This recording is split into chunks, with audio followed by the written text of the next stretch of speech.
What is freedom? This is the last question, thank the Lord.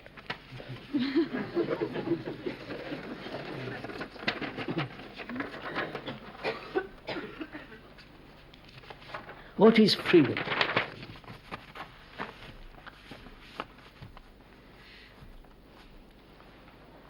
You know, many philosophers have written, talked about freedom. We talk about freedom. Freedom to live where we like. Freedom to have any job we like. Freedom to choose a woman or a man. Freedom to read any literature. Or freedom not to read at all. We are free. And so what do we do with that freedom?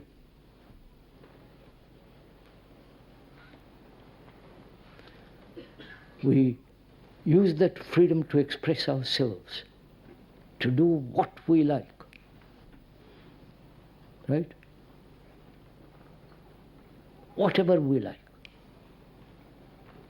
More and more it's becoming permissive. You can have sex in the open garden, right?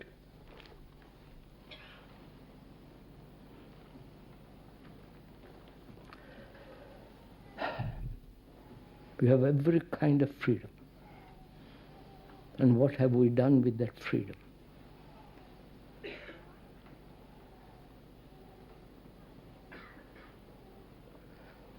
We think choice, where there is choice, we have freedom.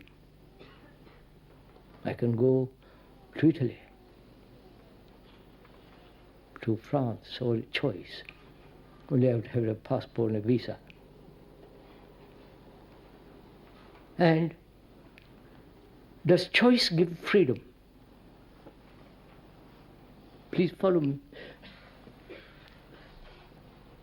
Why do we have to choose?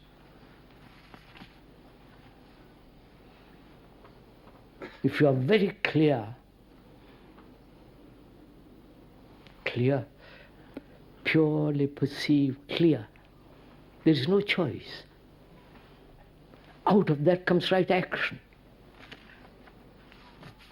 It's only when there is doubt, uncertainty, you begin to choose. So choice, if you'll forgive me my saying so, choice prevents freedom.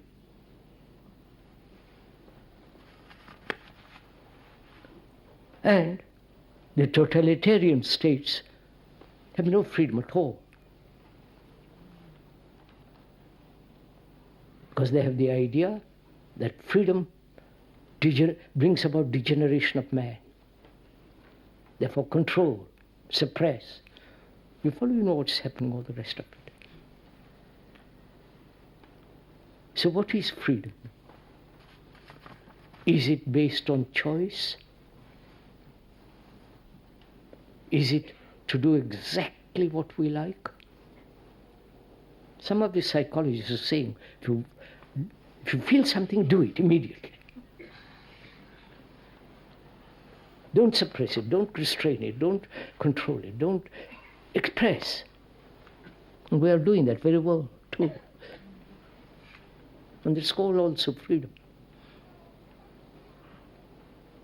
Throwing bombs is also freedom. Right? Just look what we have reduced our freedom to. So what is freedom?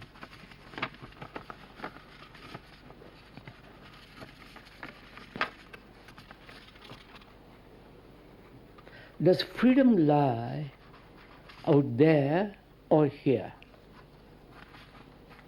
I'm just asking, I'm not saying it. Where do you begin to search for freedom? In the outward world?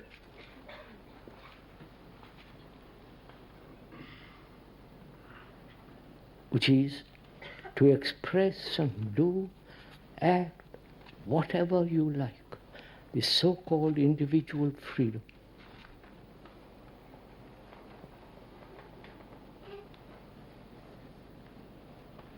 Or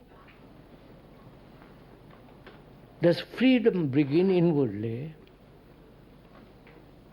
which then expresses itself intelligently outwardly? You understand my question?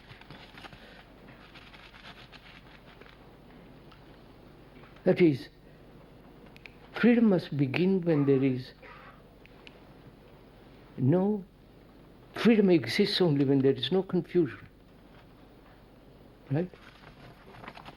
Confusion inside me. When I'm seeking,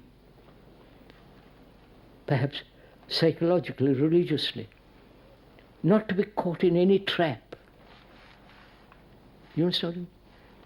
There are innumerable traps. Gurus, saviors, preachers, the excellent books, psychologists and psychiatrists, they're all there. And if I'm confused and there is disorder, mustn't I first be free of that disorder before I talk of freedom? If I have no relationship with my wife or with my husband, with my person, other, because we haven't got relationship with another.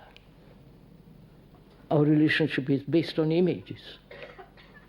You have an image about me and I have an image about you. And so the conflict, which is inevitable where there is a division. That's us. So, shouldn't I begin here, inside me, in my skin, in my mind, in my heart, to be totally free of all the fears and anxieties, despairs, hurts and wounds that one has received through some psychic disorder? You follow? All that, to watch it for oneself and be free of it. But apparently, we haven't got the energy. We go to another to give us energy.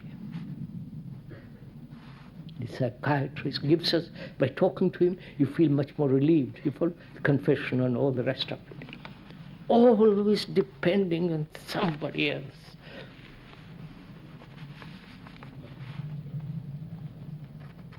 And so that dependence inevitably brings great conflict, disorder.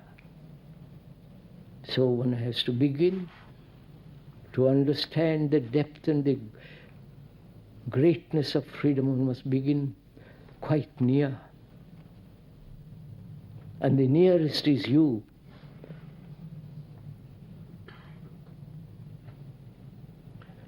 As long as there is you and me, there is no freedom.